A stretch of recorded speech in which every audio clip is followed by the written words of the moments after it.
ہمارے پاس اخلاقی طور پر یہ جواز نہیں ہوگا کہ ہم دوسروں کی اصلاح کرتے پھریں اور خود جو ہیں وہ اس کے اوپر عمل نہ کریں۔ یا ایھا الذین آمنوا، اے وہ لوگوں جو ایمان لائے ہو، قوا انفسکم، بچاؤ اپنے آپ کو، واہلکم، اور اپنے اہل و عیال کو، اپنی اولادوں کو، اپنے گھر والوں کو، کس سے؟ نارن، آگ سے، اور وہ آگ کون سی ہے؟ جہنم کی آگ ہے۔ بسم اللہ الرحمن الرحیم، والصلاة والسلام علی امام الانبیاء والمرسلین۔ السلام علیکم ناظرین، اپنے یوٹیوب اور فیس بک چینل پہ میں آپ کو خوش آمدید کہتا ہوں۔ اپنی گفتگو کے آغاز سے قبل آپ سے یہ کہنا بہت ضروری ہے کہ اس جدید ٹیکنالوجی کے دور میں، سوشل میڈیا کے دور میں، اب کوئی کسر باقی نہیں رہے گی انسان کی رہنمائی کے لیے، اس کی تعلیم اور معلومات کو اپڈیٹ کرنے کے لیے کوئی کسر باقی نہیں ہے کہ انسان کوئی عذر کرے، کوئی بہانہ کرے کہ میرے تک کوئی بات پہنچی نہیں ہے۔ اس سوشل میڈیا کے دور میں ہم جو چیز بھی سرچ کرنا چاہتے ہیں وہ ہماری ایک کلک کے اوپر ہمارے سامنے موجود ہے۔ جس طرح سوسائٹی میں ہم رہتے ہیں، سوسائٹی میں ہمارے پاس اچھے کام کرنے کے بھی موقع ہوتے ہیں، برائی کا بھی موقع ہوتا ہے۔ سوشل میڈیا پلیٹ فارم کے اوپر ہمارے پاس اچھی بات سننے کا بھی موقع ہے، بری بات سننے کا بھی موقع ہے، اچھی بات دیکھنے کا بھی موقع ہے، اور برا کام دیکھنے کا بھی موقع ہمارے پاس موجود ہے۔ اب یہ ہمارے اوپر ڈیپینڈ کرتا ہے کہ ہم کیا لائک کرتے ہیں اور کیا ڈس لائک کرتے ہیں، کس کو ہم اڈاپٹ کرتے ہیں اور کس سے اوائڈ کرتے ہیں۔ تو بات ہو رہی ہے ہماری تربیت کے حوالے سے۔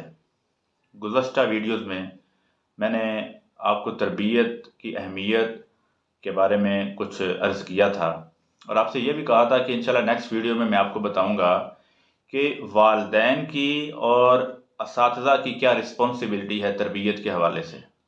تربیت کو اگر ہم ایک سبسٹیچیوٹ ورڈ دیں تو اس کا سبسٹیچیوٹ ورڈ یہ بھی ہو سکتا ہے کہ اصلاح، کہ ہم اپنی اصلاح کیسے کر سکتے ہیں، اور والدین کی اصلاح کے معاملے میں، تربیت کے معاملے میں کیا رسپانسبلٹی ہے اپنے بچوں کی تربیت کے معاملے میں، اور جو ٹیچرز ہیں، ہمارے اساتذہ ہیں، ان کا تعلق مدرسے سے ہے، سکول سے ہے، کالج سے ہے، یونیورسٹی سے ہے، ان کے اوپر کتنی بڑی ذمہ داری عائد ہوتی ہے کہ طلباء کی تربیت اور اصلاح میں وہ کیسے اپنا کلیدی رول پلے کر سکتے ہیں۔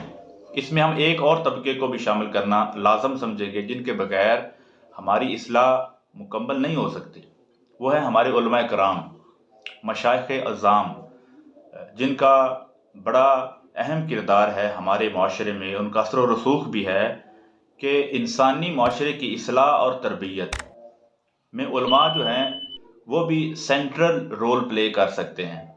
جس طرح والدین کے بارے میں نے آپ سے عرض کیا، ٹیچرز کے بارے میں عرض کیا، اسی طرح علماء اور مشائخ اعظام کی بھی بڑی رسپانسبلٹی ہے کہ وہ سوسائٹی کو اچھے ٹریک کے اوپر چلانے میں اپنا رول پلے کریں، اپنا کردار لوگوں کے سامنے پیش کریں۔ تو تربیت اصل میں کیا ہے؟ کردار سازی ہے۔ تربیت کیا ہے؟ شخصیت سازی ہے، جس میں کردار جو ہوتا ہے وہ پازیٹیولی ڈیولپ ہوتا ہے اور لوگوں کے سامنے رول ماڈل رکھا جاتا ہے، اور پھر لوگ اس کو فالو کرتے ہیں اور اپنی اصلاح کرتے ہیں۔ تو رسول اللہ صلی اللہ علیہ وسلم جو سب سے بڑے مصلح ہیں کائنات کے، جنہوں نے کائنات کے انسانوں کی اصلاح کا عظیم رول جو ہے وہ پلے کیا ہے، آپ اسوہ حسنہ ہیں۔ تو آپ کے بارے میں ایک شاعر نے کیا خوب کہا ہے کہ خود نہ تھے جو راہ پر اوروں کے ہادی بن گئے۔ صحابہ کرام کی بات ہو رہی ہے کہ خود نہ تھے جو راہ پر اوروں کے ہادی بن گئے، وہ کیا نظر تھی جس نے مردوں کو مسیحا کر دیا۔ یعنی نبی پاک صلی اللہ علیہ وسلم کی کیا نظر کرم تھی، آپ صلی اللہ علیہ وسلم کی صحبت کا کیا ہی اثر تھا کہ جو پانی پینے پلانے پہ جھگڑ پڑتے تھے، اور ایک باغ سے اگر پرندہ اڑ کے دوسرے باغ میں چلا جاتا تھا، اس پہ لڑائیاں شروع ہو جاتی تھی کہ ہمارے باغ میں پرندہ اڑ کر کیوں آ گیا ہے۔ ایسے لوگوں کی رسول اللہ صلی اللہ علیہ وسلم نے اپنے کردار کے ساتھ، اپنے اسوہ حسنہ کے ساتھ، اپنے اخلاق کے ساتھ کیسے تربیت فرمائی اور اصلاح فرمائی کہ انہوں نے دنیا کی امامت فرمائی۔ صحابہ کرام کی بات کر رہا ہوں۔ تو تربیت کے حوالے سے آج کے معاشرے میں والدین کی بہت بڑی رسپانسبلٹی ہے۔ والدین اپنی اولاد جو ہیں ان کی تربیت کے ذمہ دار ہیں، ان کی اصلاح کے ذمہ دار ہیں۔ صرف یہ نہیں ہے کہ جو بچے ہیں ان کو آپ نے اسکول اور کالجز میں بھیج دیا ہے، ان کو اچھا آپ کھانا دے رہے ہیں، اچھا پہننے کو دے رہے ہیں اور اچھی آسائشیں دے رہے ہیں، جبکہ تربیت کے حوالے سے کوئی ایکٹیویٹی نہیں ہو رہی. نہیں، والدین کی صرف یہ ذمہ داری نہیں ہے کہ وہ بچوں کو اچھا پہننا اور اچھا کھانا سکھلائیں اور ان کو وہ ساری فیسلٹیز دیں، بلکہ سب سے بڑی ذمہ داری تربیت کی ہے. اس لیے اللہ تبارک و تعالیٰ نے قرآن مجید میں ارشاد فرمایا کہ یا ایھا الذین آمنو، اے وہ لوگوں جو ایمان لائے ہو، قوا انفسکم و اہلکم نارا. مشہور آیت ہے، سورہ التحریم کی یہ آیت ہے کہ یا ایھا الذین آمنو، اے وہ لوگوں جو ایمان لائے ہو، قوا انفسکم، بچاؤ اپنے آپ کو، و اہلکم، اور اپنے اہل و عیال کو، اپنی اولادوں کو، اپنے گھر والوں کو، کس سے؟ نارن، آگ سے. اور وہ آگ کون سی ہے؟ جہنم کی آگ ہے. جہنم کی آگ سے بچانے سے پہلے اللہ تعالیٰ نے گھر کے سربراہ کو کہا ہے کہ خود اپنے آپ کو پہلے بچاؤ. اپنے آپ کو کیسے بچایا جا سکتا ہے؟ کہ بندہ آگ سے دور رہے؟ نہیں، اپنے آپ کو بچانے کا مقصد یہ ہے کہ اللہ تعالیٰ نے جو احکامات انسانوں کے اوپر لاگو کیے ہیں، ضروری ہے کہ گھر کا سربراہ اللہ تعالیٰ کے حکم کی پاسداری کرے، اپنی اولاد کو حلال رزق کھلائے، نماز کی پابندی کرے، جھوٹ سے پرہیز کرے، اور ملاوٹ، فراڈ، دو نمبری، ٹھگی، اس طرح کے معاملات سے وہ دور رہے. جتنے بھی ایسے اعمال ہیں جن سے اللہ تبارک و تعالیٰ ناراض ہوتے ہیں، گھر کے سربراہ کو چاہیے وہ خود اس سے دور رہے. جب وہ خود دور رہے گا، اس کے اندر روحانیت آئے گی، اس کی اصلاح ہوگی، اس کا تزکیہ نفس ہوگا، تو پھر وہ اولاد کو صحیح معنوں میں اولاد کی اصلاح بھی کر پائے گا، اولاد کی تربیت بھی کر پائے گا، اور اس کی تربیت کے اندر، اس کے گفتار کے اندر، اس کے کردار کے اندر پاور بھی ہوگی. کیونکہ اللہ تبارک و تعالیٰ نے یہ بھی فرمایا ہے کہ وہ بات تم کیوں کہتے ہو جو کرتے کیوں نہیں ہو. جب ہم خود ہی عمل نہیں کریں گے، خود اپنی اصلاح نہیں کریں گے، جب اپنی اصلاح نہیں کریں گے تو پھر ہم دوسروں کو کیسے کہہ سکتے ہیں؟ ہمارے پاس اخلاقی طور پر یہ جواز نہیں ہوگا کہ ہم دوسروں کی اصلاح کرتے پھریں اور خود جو ہیں وہ اس کے اوپر عمل نہ کریں. تو اولاد کی اصلاح کے لیے ضروری ہے والدین کے لیے کہ وہ سب سے پہلے اپنے آپ کو اللہ تعالیٰ کے احکام کے سانچے میں ڈھالیں، نبی کریم صلی اللہ علیہ وآلہ وسلم کی پاک سنتوں کو اپنائیں، اللہ کے دین کو سمجھیں، نبی پاک صلی اللہ علیہ وسلم کے فرمان کو سمجھیں، ان کے اوپر خود عمل کریں. جب خود عمل کریں گے تو آٹومیٹکلی جو اولاد ہے وہ اپنے والدین کے نقش قدم پر خود بخود چلنا شروع کر دے گی. تو ایک تو والدین کی رسپانسبلٹی ہے کہ اپنے آپ کو اور اپنے گھر والوں کو جہنم کی آگ سے کیسے بچا سکتے ہیں، جس طرح میں نے آپ کو بتایا. اور پھر کیا ہوا؟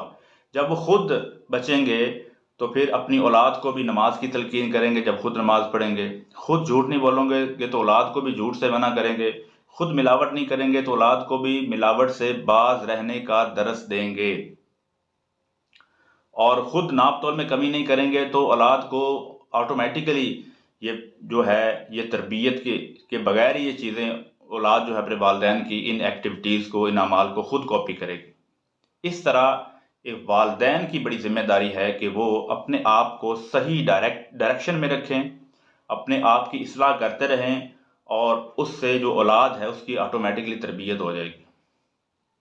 تو جو لوگ تربیت کے حوالے سے ایکٹیو ہوتے ہیں اس معاملے میں، تو اللہ سبحانہ و تعالیٰ پھر ان کی مدد بھی کرتے ہیں. اب والدین کے ساتھ ساتھ اساتذہ کی بھی ذمہ داری ہے کہ وہ بھی بچوں کی تربیت میں اپنا رول پلے کریں، کیونکہ بچے جو ہیں ماں اور باپ کے بعد سکول میں جاتے ہیں، مدرسے میں جاتے ہیں، کالج اور یونیورسٹی میں جاتے ہیں. آپ جس لیول کے بھی استاد ہیں، یہ آپ کی ذمہ داری ہے کہ آپ اپنے بچوں کی، اپنے طلباء کی، طالبات کی ہر پلیٹ فارم پہ اصلاح کرنے کی ہر ممکن کوشش کریں. اور اس کے لیے بھی ضروری ہے کہ جو ٹیچرز ہیں، اساتذہ ہیں، ان کی پہلے خود وہ اپنی اصلاح کریں، اپنے آپ کو وہ پازیٹیولی چینج کریں. جب آپ خود اچھے کردار کے پیکر ہوں گے تو آپ کے لیے بڑا آسان ہو جائے گا اپنے طلباء کی اصلاح کرنا. تو اس کے ساتھ ساتھ جو علماء ہیں، علماء کرام کی بڑی ذمہ داری ہے کہ آپ جمعے کے خطبوں کے اندر بچوں کی، اولاد کی، معاشرے کی اصلاح کے بارے میں آپ جو ہیں ایسے جو ٹاپکس لے کر آئیں جس سے بچوں کی جو اولاد ہے اس کی یا نوجوانوں کی یا معاشرے کی اصلاح ہو سکے. اصلاح معاشرے کی ہوگی پھر جا کے ہماری سوسائٹی جو ہے اس کے اندر انفرادی طور پر اور اجتماعی طور پر چینج آئے گی. بندہ سوچتا ہے کہ میرے ایسے کرنے سے کیا ہوگا. بھائی آپ کے ہی ایسا کرنے سے ایک تو یہ ہوگا کہ جتنی آپ کو اللہ تعالیٰ نے استطاعت دی ہوئی ہے، جتنا اختیار دیا ہوا ہے، آپ اس کو یوٹیلائز کریں. آپ سے تو اسی کا سوال ہوگا نا. جس طرح اللہ سبحانہ و تعالیٰ کے پاک پیغمبر حضرت محمد مصطفیٰ صلی اللہ علیہ وآلہ وسلم نے فرمایا کہ کلکم رائن و کلکم مسئول عن رعیتہ، کہ تم میں سے ہر ایک شخص ذمہ دار اور نگہبان ہے اور ہر ایک شخص سے اس کی رعیت کے بارے میں سوال ہوگا. تو رعیت کیا ہے؟ جہاں جہاں پہ آپ کی دسترس ہے، جہاں جہاں پہ آپ کا اثر و رسوخ ہے، وہاں پہ اللہ اور اس کے رسول کا پیغام پہنچا دیں، وہاں پہ اصلاح کا رول پلے کر دیں، وہاں پہ تربیت کے میدان میں آپ اتر جائیں. تو آپ سے وہی بات پرس ہوگی نا.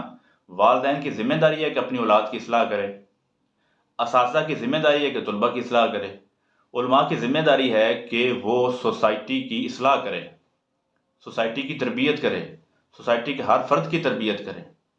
اور جہاں پہ فرمایا گیا کلکم رائن، تم میں سے ہر ایک ذمہ دار اور نگہبان ہے، تو اس میں ہم سب لوگ آ جاتے ہیں. جو جہاں جہاں پر رول پلے کر سکتا ہے، بڑے بھائی کی ذمہ داری ہے کہ وہ چھوٹوں بچوں کی تربیت کرے. ایک کسی بھی آفس میں بیٹھا ہوا کوئی آفیسر ہے، تھانے میں بیٹھا ہوا ایک تھانے دار ہے، ایس ایچ او ہے، ایس پی ہے، جہاں جہاں پہ آپ کی ذمہ داری ہے، آپ کو اللہ تعالیٰ نے جو بھی عہدہ دیا ہے، آپ کو جو بھی مقام دیا ہے، آپ گھر کے سربراہ ہیں، آپ گاؤں کے سربراہ ہیں، کسی ٹاؤن کے محلے کے سربراہ ہیں، آپ کو جو بھی ذمہ داری دی گئی ہے، آپ کی ذمہ داری ہے کہ آپ اپنی ذمہ داری کو بطریق احسن نبھائیں. اس میں جتنا بھی ہو سکے آپ اچھائیاں جو ہیں ان کو پروموٹ کریں، کیونکہ آپ سے بھی سوال ہوگا قیامت کے دن. تو رسول اللہ صلی اللہ علیہ وآلہ وسلم نے فرمایا فواللہ، آپ نے فرمایا اللہ کی قسم، اگر تمہاری وجہ سے ایک شخص بھی ہدایت کے اوپر آ گیا، ایک شخص بھی راہ راست کے اوپر آ گیا، رسول اللہ صلی اللہ علیہ وسلم نے فرمایا تو وہ کئی سو سرخ اونٹوں سے بہتر ہے آپ کے لیے. رسول اللہ صلی اللہ علیہ وسلم نے یہ بشارت سنائی ان لوگوں کے لیے جن کی وجہ سے دوسرے لوگوں میں سے ایک شخص بھی، بہت سے ایسے لوگ ہوں گے جن کے دست شفقت سے، جن کی صحبت سے، جن کی گفتگو سے، جن کے گفتار سے، جن کے کردار سے ایک نہیں سینکڑوں ہزاروں لوگ راہ راست پر آئے ہوں گے. ان کے تو کیا کہنے، اللہ تعالیٰ ان کے درجات کو اور بلند کرے اور ان کی صحبت میں اور برکت عطا فرمائے. لیکن فرمایا ایک شخص بھی اگر آپ کی وجہ سے میں آپ سے مخاطب ہوں، اگر میری وجہ سے ایک شخص بھی راہ راست پر آ گیا، سیدھے راستے پر آ گیا، اللہ تبارک و تعالیٰ کے ہاں وہ فرمایا گیا کہ وہ کئی سو سرخ اونٹوں سے بھی زیادہ اس کی اہمیت ہے. یعنی کہ ایک طرف کئی سو سرخ اونٹ رکھ دی جائیں. سرخ اونٹ کی بہت زیادہ قدر و منزلت تھی عرب کے زمانے میں.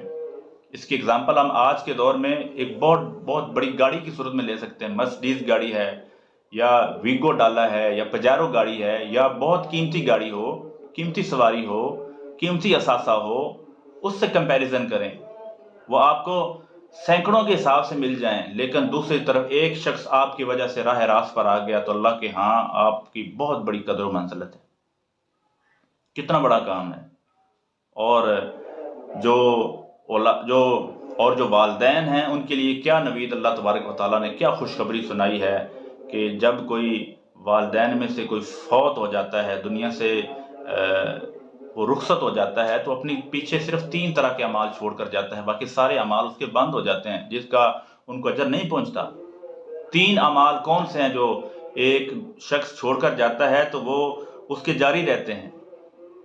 ایک عمل ایسا ہے کہ صدقہ جاریہ. جب کوئی شخص فوت ہو جاتا ہے تو وہ اس کا صدقہ جاریہ جو ہے، اس کے اپنے ہاتھ سے کیا گیا نیک عمل جو صدقہ جاریہ کی صورت میں دنیا میں رہا، اللہ سبحانہ و تعالیٰ اس کا اجر قیامت تک اس کو بھیجتے رہیں گے. اور آپ کا وہ علم جس سے دوسرے لوگ فائدہ اٹھانے والے ہوں، ایسا علم جس سے دوسرے لوگ فائدہ اٹھائیں، اس کا اجر و ثواب بھی انسان کے مرنے کے بعد اس کی قبر میں پہنچتا رہتا ہے، اور انسان کے گناہ جھڑتے رہتے ہیں، درجات بلند ہوتے رہتے ہیں۔ اور فائدہ دینے والا علم کون سا ہو سکتا ہے؟ آپ نے کوئی کتاب لکھی ہو، اس کتاب کو پڑھنے سے کوئی لوگ راہ راست پر آگے ہوں، ہدایت پر آگے ہوں۔ آپ نے کوئی ایسا علم چھوڑا ہو جو دنیا کے لوگوں کے لیے فائدہ مند ثابت ہوا ہو، یعنی کہ آپ نے ایسے طلباء تیار کر دیے ہوں، آپ نے طلباء کی ایسی تربیت کر دی، ان کو علم دیا ہو، اور اس علم کو آپ کے طلباء، آپ کے شاگرد آگے بڑھاتے چلے جائیں، تو ان کا اجر بھی آپ کو ملتا چلا جائے گا۔ پھر فرمایا نیک اولاد جو آپ کے جانے کے بعد آپ کی دعا کرے۔ تو اولاد کی جو تربیت ہے، اولاد کی اصلاح ہے، یہ بڑی لازم ہے، کیونکہ مرنے کے بعد جو نیک اولاد جب دعا کرے گی، اس کا اجر و ثواب بھی والدین کے حصے میں لکھا چلا جائے گا۔ کون سا ایسا شخص ہے جو خود کو اور اپنے گھر والوں کو جہنم کی آگ سے نہیں بچانا چاہتا؟ اگر آپ بچانا چاہتے ہیں تو اپنی بھی اصلاح کریں، اپنی بھی تربیت کے تمام وسائل کو بروئے کار لے کر آئیں، اور اپنے گھر والوں کی بھی تربیت کریں، ان کی اصلاح کریں، اور جو شخص جہاں پہ جس پلیٹ فارم پہ جس مقام پہ موجود ہے، اس کی ذمہ داری بنتی ہے کہ وہ خود اپنی بھی اصلاح کرے، اور جہاں تک ہو سکے دوسروں کو بھی ہدایت کی بات کرتا رہے، اچھائی کی بات کرتا رہے، برائی سے روکتا رہے۔ حضور صلی اللہ علیہ وسلم کے اس فرمان کا وہ مستحق ٹھہرے کہ کلکم راعٍ وکلکم مسئول عن رعیتہ۔ اللہ کے نبی کے اس فرمان سے وہ ڈر جائے کہ تم میں سے ہر شخص ذمہ دار اور نگہبان ہے، اور ہر شخص سے اس کی رعیت کے بارے میں سوال ہوگا۔ اللہ تعالیٰ سے دعا کرتے ہیں کہ اللہ تعالیٰ مجھے اور آپ سب کو ان باتوں پر عمل کرنے کی توفیق عطا فرمائے، ہم اپنی بھی اصلاح کریں اور دوسروں کی اصلاح کا ذریعہ بھی بنیں۔ اگر آپ کو بات اچھی لگی ہے تو اس ویڈیو کو شیئر لازمی کریں، اور ہمارے چینل کو سبسکرائب لازمی کریں، تاکہ ہماری آنے والے تمام ویڈیوز آپ تک پہنچتی رہیں۔